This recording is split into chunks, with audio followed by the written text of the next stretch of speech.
तो कैसे हैं मेरे फिल्म के दीवाने। आज की वीडियो में बात करेंगे एक ऐसी मूवी के बारे में जिसके अंदर एक बड़ी बहन अपने छोटे भाई को गंदी फिल्म दिखाकर उसके साथ गलत काम करती है और अपने स्टेप फादर तक को नहीं छोड़ती, उनके साथ भी करती है। तो देखना यह है कि जब इस गंदी लड़की का काला सच इसकी पूरी फैमिली के सामने आएगा तो क्या होगा। तो मूवी का नाम है नताशा, जिसे 2015 में रिलीज किया गया था और इसे IMDb पर रेटिंग मिले हैं 6.1 स्टार आउट ऑफ 10। तो आइए अब देर न करते हुए चलते हैं हमारी आज की मूवी की एक्सप्लेनेशन की ओर। तो कहानी के शुरू में दिखाया जाता है कि कुछ यंगस्टर का ग्रुप रात को दीवार फांदकर किसी के स्विमिंग पूल में नहाने के लिए जाते हैं। तो जो सिंगल्स होते हैं वो तो नहाने लगते हैं और जो कपल होते हैं वो बजाने लगते हैं, मतलब दबा दबा कर संभोग करने लगते हैं। लेकिन तभी कपल्स में एक कपल को सिंगल्स की बद्दुआ लग जाती है। मार्क नाम के बंदे की गर्लफ्रेंड अपनी मुलायम कच्ची उतारने वाली ही होती है कि गर्लफ्रेंड का मूड बदल जाता है और वह मार्क को छोड़कर चली जाती है। और फिर मार्क के पास एक ही रास्ता बचता है।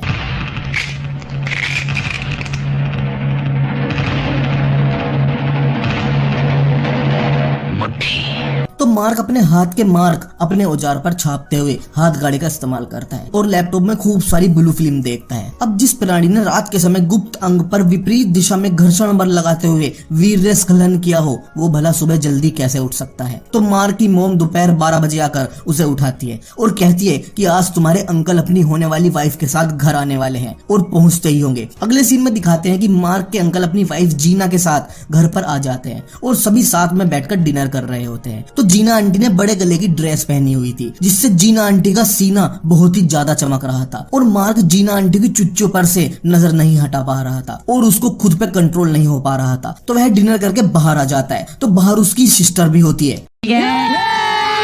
ये नहीं है, वो दूसरी वाली है। तो मार्क की सिस्टर जीना आंटी के बारे में कहती है कि ये है वो औरत, मुझे तो जरा भी पसंद नहीं आई, सारे रास्ते दुनिया को दूध दूध दिखाती हुई आई होगी और कहती है कि अंकल को इससे शादी नहीं करनी चाहिए, वो तो अंकल की संकल को डैमेज कर देगी। तो तभी वहां इनकी मोम आती है और कहती है कि बदतमीज ऐसे बात करते हैं बड़ों से, वो रशिया से आई है तो वहां का कल्चर ऐसा हो सकता है और वैसे भी हम क्या कर सकते हैं, वो तुम्हारे अंकल की पसंद है। तो उस पर मार्क की सिस्टर कहती है कि मोम, ड्रेस के अंदर चोली ना पहनना कौन से देश का कल्चर है, उन्होंने चोली तक नहीं पहन रखी थी और कहती है कि मैं तो शादी के दिन देखना चाहती हूँ कि वो क्या पहनने वाली है। तो मोम कहती है कि तुम लड़की होकर एक औरत के बारे में ऐसा कैसे कह सकती हो। तो मार्क की सिस्टर कहती है कि मेरी बात नहीं है मोम, मार्क से पूछो उसकी क्या हालत हो रही थी गुब्बारे देखकर। तो मोम कहती है कि तुम्हारे अंकल क्या कोई खास है, उनके लिए बेहतरी है ये और दोनों की दूसरी शादी है। तो अगले सीन में दिखाते हैं कि जीना आंटी रशिया जाकर वापस आती है क्योंकि वह रशिया से अपनी बेटी को लेने के लिए गई होती है, क्योंकि जीना आंटी के पहले पति से एक बेटी थी जिसका नाम नताशा होता है। जीना अपनी बेटी नताशा से सबको मिलवाती है और नताशा की उम्र सिर्फ 14 साल ही होती है। अब आगे दिखाते हैं कि मार्क अपने दोस्त रूफस के घर जाता है और वह उससे बहुत सारा ड्रग्स लेता है क्योंकि मार्क और रूफस दोनों मिलकर ड्रग्स डिलीवरी का काम करते थे। तो अब कुछ टाइम बाद दिखाया जाता है कि जीना और मार्क के अंकल की शादी हो जाती है और फिर चर्च के अंदर जीना अंकल की बड़ी मूंछों के अंदर छिपे हुए होठों को ढूंढ लेती है और उन्हें चूमने लगती है। लेकिन हम व्यूअर्स देखते हैं कि नताशा अपनी मोम की शादी से कुछ ज्यादा खास खुश नहीं है। आगे दिखाते हैं कि शादी के बाद सभी साथ में लंच कर रहे होते हैं कि तभी मार्क की मोम मार्क से कहती है कि बेटा जाओ नताशा को अपना घर दिखा दो, अब तो वो तुम्हारी कजिन सिस्टर है। तो यहाँ व्यूअर्स कहते हैं कि हाँ घर दिखा लो और घर दिखाते दिखाते मार्क ने अपनी रबड़ दिखा दी। उसका डर नहीं है इन्हें। असल में यही होते हैं वो दलाल जो हमारे समाज में छिपे हुए होते हैं, बिना किसी पैसों के दलाली करते हैं। इनको बस लड़के को लड़की के करीब लाना होता है। अमेरिका का दलाल बहनचोद। अब मार्क का क्या था, वो तो दिखाने ले जाता है नताशा को अपना घर। तो मार्क के रूम में आते ही नताशा मार्क से पूछती है कि तुमने अपने रूम में किसी लड़की के साथ संभोग किया है। तो उस पर मार्क कहता है कि तुम अभी सिर्फ 14 साल की हो और तुम ऐसी बातें कर रही हो। इस पर नताशा कहती है कि मैंने तो 100 से भी ज्यादा लोगों के साथ किया है और मुझे तो बहुत ज्यादा मजा आता है। मतलब नताशा 100 से भी ज्यादा लोगों के साथ नाश्ता कर चुकी थी और वह मार्क से कहती है कि अगर तुम चाहो तो मैं तुम्हारे साथ भी यही कर सकती हूँ। तो मार्क कहता है कि तुम अब मेरी सिस्टर हो, तुम्हारी मोम ने मेरे अंकल से शादी की है। तो उस पर नताशा कहती है कि मेरी मोम तो खुद बहुत लोगों के साथ कर चुकी है, वो भी मेरे सामने। मतलब आंटी जीना ने भी अपना नगीना डैमेज कर रखा था। तो यहाँ मार्क यह सुनकर चौंक जाता है कि रशिया में यह सब होता है और हम व्यूअर्स भी यहाँ पर एक कविता पढ़ते हैं कि एक ऐसा देश है जहाँ पर चढ़ते हैं एक फूल पे 100 माली। अब समझे इंडिया में क्यों फेमस है, यह है रशियन 8000 वाली। नहीं होगी ये कभी भी संतुष्ट, चाहे कितना भी तगड़ा हो मुस्टंडा। इनकी प्यास तो एक ही बुझा सकता है, वो है जजंतरम गजा मुंडा। तो इस कविता के बाद आगे दिखाता है कि मार्क की मोम मार्क से कह रही होती है कि तुम्हें नताशा के साथ दोस्ती करनी चाहिए। अमेरिका का दलाल बहनचोद। और कहती है कि वो इस शहर में नहीं है तो तुम्हें उसके घर जाना चाहिए, और वो यहाँ किसी को नहीं जानती तो तुम उसे यहाँ घुमाओ फिराओ दोस्ती करो। मैंने पहले ही कहा था ये दलाल है। तो अब मार्क अपनी माताजी की आज्ञा का पालन करते हुए नताशा के घर जाता है। तो दरवाजा नताशा की मोम जीना खोलती है और वह मार्क को अंदर बुलाती है, लेकिन यहाँ मार्क डर भी रहा होता है कि आंटी जीना की कच्ची के अंदर का जिनावर कभी भी जा सकता है। तो अब आंटी जीना मार्क को अपने पास बैठाती है और नताशा की बुराई करने लगती है कि पता नहीं नताशा को क्या हो गया है, वह अकेली रहना पसंद कर रही है। तो आंटी की बात से हम व्यूअर्स समझ जाते हैं कि आंटी चाहती है कि मार्क नताशा का नाश्ता न खाए बल्कि जीना का पुदीना चबाए। तो अब वहाँ जीना आती है और वह अपनी मोम के साथ मार्क को देखकर वहाँ से चली जाती है, क्योंकि काफी दिन से नताशा की लड़ाई अपनी मोम से चल रही थी। तो मार्क जीना के पीछे पीछे जाता है, क्योंकि जहाँ चली मरती वहाँ चले पुजारी। तो अब बाहर नताशा मार्क से बताती है कि मुझे यहाँ लाकर मेरी मोम ने मेरी जिंदगी बर्बाद कर दी, वह बस अपने बारे में सोच रही है, मेरे बारे में नहीं। तो मार्क नताशा का मूड अच्छा करने के लिए उसे अपने दोस्त रूफस के घर लेकर जाता है। तो यहाँ व्यूअर्स कहते हैं कि कभी भी अपनी जीएफ या होने वाली जीएफ को अपने दोस्त से मत मिलवाओ, क्योंकि अगर दोस्त से मिलवाओगे तो जिंदगी भर सिर्फ हिलाओगे। तो रूफस के घर आकर नताशा खुशी महसूस कर रही होती है। खुशी महसूस तो करेगी अभी। अगर गर्लफ्रेंड अपने बॉयफ्रेंड के दोस्त की बातों पर हंसे तो बॉयफ्रेंड को जमीन पर ही जहन्नुम दिखाई देने लगती है, लेकिन एक अनजान लड़की किसी की भी बातें सुनकर हंस रही हो या मुस्कुरा रही हो तो हम व्यूअर्स का तो तब भी मन दुखता है। हम व्यूअर्स तो मर भी जाते, लेकिन मौत कैसे आ जाए अभी तो बहुत कुछ देखना है, गले भी नहीं लगाया है हमें तो अब तक किसी ने। तो अब आगे दिखाते हैं कि मार्क और नताशा रूफस के घर से वापस जाने लगते हैं। तो रास्ते में नताशा रूफस के बारे में इंटरेस्ट दिखाने लगती है और मार्क से रूफस के बारे में पूछने लगती है। अरे अरे अरे अरे ये तो होना ही था। तो मार्क बताता है कि रूफस अपने घर में अकेला रहता है, उसके पेरेंट्स बाहर रहते हैं। तो यह सुनकर नताशा को काफी अच्छा लगता है। तो अब मार्क नताशा को उसके घर छोड़ देता है। तो यहाँ नताशा कहती है कि मैं कल खुद तुम्हारे घर आऊंगी। तो यहाँ व्यूअर्स कहते हैं तो अगले दिन नताशा साइकिल से मार्क के घर आती है। तो मार्क नताशा के साथ ड्रग्स डिलीवर करने जाता है। तो ड्रग्स लेने वाले दीवाने तो छिचोरे होते ही हैं। तो वह मार्क के साथ नताशा को देखकर नताशा से कहते हैं कि भुना हुआ कबाब खाओगी। तो इस पर मार्क कहता है कि उसे हिंदी नहीं आती। तो छिचोरे लोंडे कहते हैं कि तो क्या वैसा है। तो मार्क कहता है कि उसे रशियन आती है। तो यहाँ छिचोरे लोंडे कहते हैं कि क्या तुम मेरा व्लादिमीर पुतिन लेना पसंद करोगी। तो मार्क और नताशा वहाँ से चले जाते हैं और आगे दिखाते हैं कि अगले दिन फिर से नताशा मार्क के घर आती है और इस बार यह दोनों रूम में होते हैं।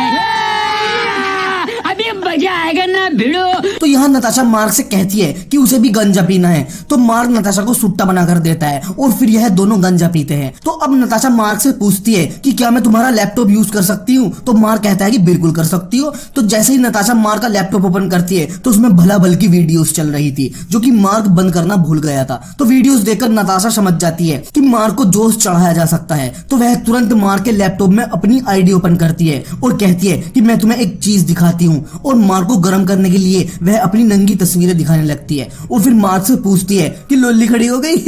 तो मार्क कुछ नहीं कहता। तो फिर नताशा लैपटॉप बंद करके साइड में रख देती है और मार्क से कहती है कि नंगी हो जाऊं मैं, लेकिन मार्क कुछ नहीं कहता। तो नताशा समझ जाती है कि मार्क को कुछ होने लगा है। तो वह अपनी चोली उतार देती है। तो मार्क का औजार 45 डिग्री पर पहुंच जाता है। तो फिर नताशा अपनी कच्छी उतार देती है। तो मार्क का औजार 90 डिग्री पर पहुंच जाता है और फिर नताशा मार्क के ऊपर चढ़ जाती है और मार्क को उस दुनिया में लेकर चली जाती है जहाँ सुकून के अलावा कुछ भी नहीं होता है। और फिर यह दोनों बुरी तरीके से मदहोश हो जाते हैं और मछली की तरह एक दूसरे को लिपट लिपट कर संभोग करते हैं। तो यह लिपटा चिपटी देखकर हम व्यूअर्स का औजार परेशान हो जाता है और वह कविता पढ़ता है। ध्यान रहे, कविता औजार पढ़ रहा है। किसी की योनी पाने के लिए दर दर मैं भटकता हूँ रोज, महान कोलंबस से भी ज्यादा मेरी जरूरी है खोज। मुझे इतना दुखी देखकर तुम अकेला मत समझना, मेरे साथ है सिंगल्स और वर्जिन की एक बहुत बड़ी फौज। रोज सपनों में उसे पेलता हूँ जो 7 जन्म में न चुदे, सुबह सूरज से भी पहले हो जाता है मेरा उदय। योनी गोरी हो या काली मैंने कभी मुंह नहीं मोड़ा, मैं तो हूँ एक शहंशाह, बस किसी ने नाम रख दिया लोड़ा।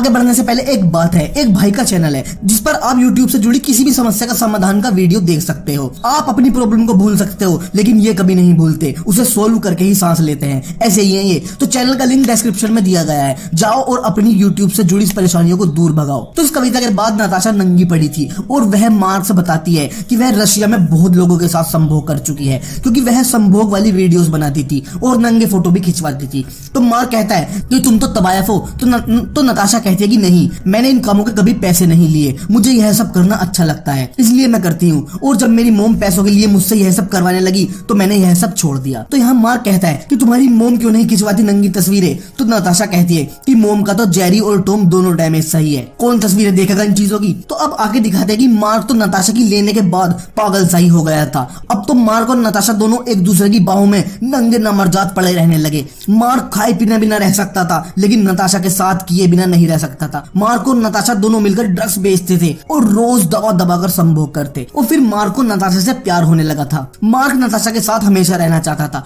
और उससे शादी करना चाहता था। तो अब आगे दिखाते हैं कि मार्क के अंकल और जीना आंटी बाहर कहीं घूमने के लिए जाते हैं। तो मार्क की मोम मार्क से कहती है कि बेटा जब तक तुम्हारे अंकल आंटी वापस नहीं आ जाते तब तक नताशा को अपने रूम में ही सुला लेना। अमेरिका का दलाल बहनचोद। अब तो मार्क को नताशा के साथ तमाशा करने का लाइसेंस मिल गया था। तो अब वह नताशा के साथ पूरे दिन करता और किसी छोटे बच्चे की तरह हमेशा नताशा के सीने से चिपटा रहता। तो अब एक रोज मार्क, नताशा और मार्क की मोम टीवी देखने को साथ में बैठने के लिए आते हैं, लेकिन मार्क के फादर न्यूज चैनल देख रहे होते हैं।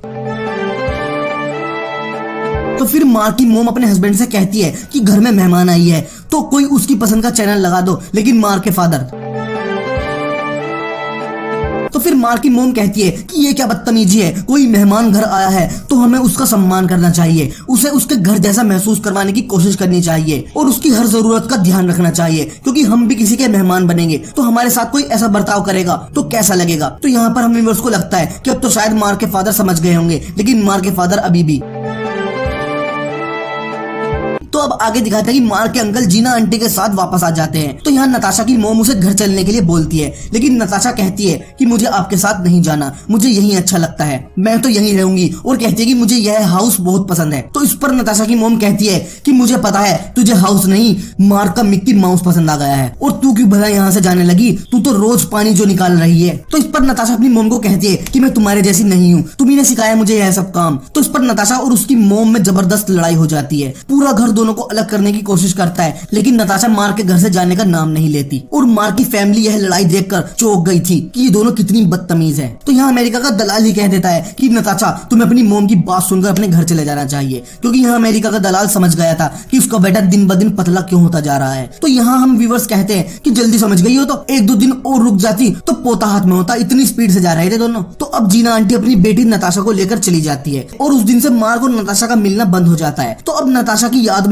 मार्क मारा फिरने लगता है। प्यार के बदला में बोला काटले बाड़ू हो, तू जब दिल। असल में यह नताशा की याद नहीं बल्कि बढ़ते हार्मोन्स की तादाद थी। तो मार्क से रहा नहीं जाता और वह नताशा के घर पहुंच जाता है। तो यहाँ जीना आंटी कहती है कि बेटा तुम तो बहुत अच्छे हो, लेकिन मेरी बेटी बिल्कुल भी अच्छी नहीं है, तुमने तो बस अभी उसके साथ किया होगा, लेकिन वो तो न जाने कितने लोगों के साथ कर चुकी है, तुम उससे दूर रहो, यही तुम्हारे लिए अच्छा होगा। और वह मार्क के मुंह पर दरवाजा बंद कर देती है। तो अब मार्क और नताशा के बीच आग बढ़ती जा रही थी, दोनों ही बहुत बुरी तरीके से तड़प रहे थे और इस आग का अंत बहुत बुरा होने वाला था। तो अब एक रात नताशा मार्क के पास आती है और वह उससे कहती है कि मैं अपना घर छोड़कर आ गई हूँ और मैं कहीं दूर जा रही हूँ, और अगर तुम मुझसे प्यार करते हो तो तुम भी मेरे साथ चलो। तो यहाँ मार्क कहता है कि तुम्हें अपनी मोम के पास जाना चाहिए। तो उस पर नताशा कहती है कि तुम नहीं जानते मेरी मोम कैसी औरत है, वो एक तबायफ से भी बदतर औरत है और वह तुम्हारे अंकल को भी धोखा दे रही है, और यह बात मैंने तुम्हारे अंकल को भी बताई थी, लेकिन वो नहीं माने। फिर मैंने तुम्हारे अंकल के साथ जम के संभोग किया, तब उन्होंने माना कि हाँ भाई जीना तो बहुत आराम है। मतलब नताशा ने अपना बताशा मार्क के अंकल को भी चटा दिया था। तो फिर नताशा बताती है कि उसकी मोम रोज कई लोगों के साथ एंजॉय करती है और कहती है कि तुम्हारे अंकल और मेरी मोम का डाइवोर्स हो रहा है। तो यह सब सुनकर मार्क चौंक जाता है, लेकिन वह यह जानते हुए भी कि नताशा उसके अंकल का अभी लेकर आई है, वह उसको अपने रूम में सुला लेता है। लेकिन सुबह वह सोचता है कि नताशा को यहाँ से भेजने में ही फायदा है, तो वह अपनी सारी सेविंग्स नताशा को देकर उसे घर से जाने के लिए बोल देता है और नताशा वहाँ से चली जाती है। तो अब आगे दिखाता है कि मार्क के अंकल सबसे बता रहे होते हैं कि जीना ने उसके साथ बहुत गलत किया, उसने अंकल का घर और पैसा सब कुछ लूट लिया और उसकी बेटी नताशा ने भी उनके साथ संभोग किया। दोनों माँ बेटी ने अंकल को बर्बाद कर दिया था। तो अब मार्को रूफस का कॉल आता है, लेकिन वह अपने अंकल की बात सुनकर बहुत परेशान था, तो वह उसकी कॉल नहीं उठाता। तो कुछ दिनों बाद मार्क रूफस के घर जाता है, तो वह देखता है कि वहाँ तो नताशा रह रही है। वह यह देखकर चौंक जाता है। तो इस पर रूफस कहता है कि मैं तो तुझे कितनी बार कॉल कर रहा था यही बताने के लिए। मार्क यह देखकर समझ गया था कि अब नताशा रूफस के साथ फस कर रही है, और यहाँ उसका दिल टूट जाता है क्योंकि वह नताशा से प्यार करता था। तो वह वहाँ से रोते हुए चला जाता है और समझ जाता है कि प्यार व्यार सब धोखा है। और अम्मीवर्स ने तो पहले भी कहा था कि दोस्त को कभी जीएफ से ना मिलवाओ, क्योंकि दोस्त ही है जो तुम्हारी जीएफ का गोश्त सबसे पहले खाएगा। तो यहाँ पर फिल्म खत्म हो जाती है और अम्मीवर्स के लिए कविता भी छोड़कर जाती है कि संभोग तो कर लेना लेकिन तुम कभी मत करना प्रेम, प्यार व्यार में क्या रखा है, बस बिगाड़ो योनि का फ्रेम। आंटियां भी तो यही करती हैं, वह ढूंढती हैं ताजा बच्चे, एक बच्चे को निचोड़ने के बाद वह उतारती हैं औरों के कच्चे। अगर यह वीडियो अच्छा लगा हो तो चैनल को सब्सक्राइब तो जरूर कर लो, और इंस्टाग्राम पर फॉलो करना है तो लिंक डिस्क्रिप्शन में है। वीडियो को लाइक शेयर और कमेंट में मन की बात जरूर करना। तो मिलते हैं हमारी अगली वीडियो में ऐसे ही किसी और कहानी के साथ।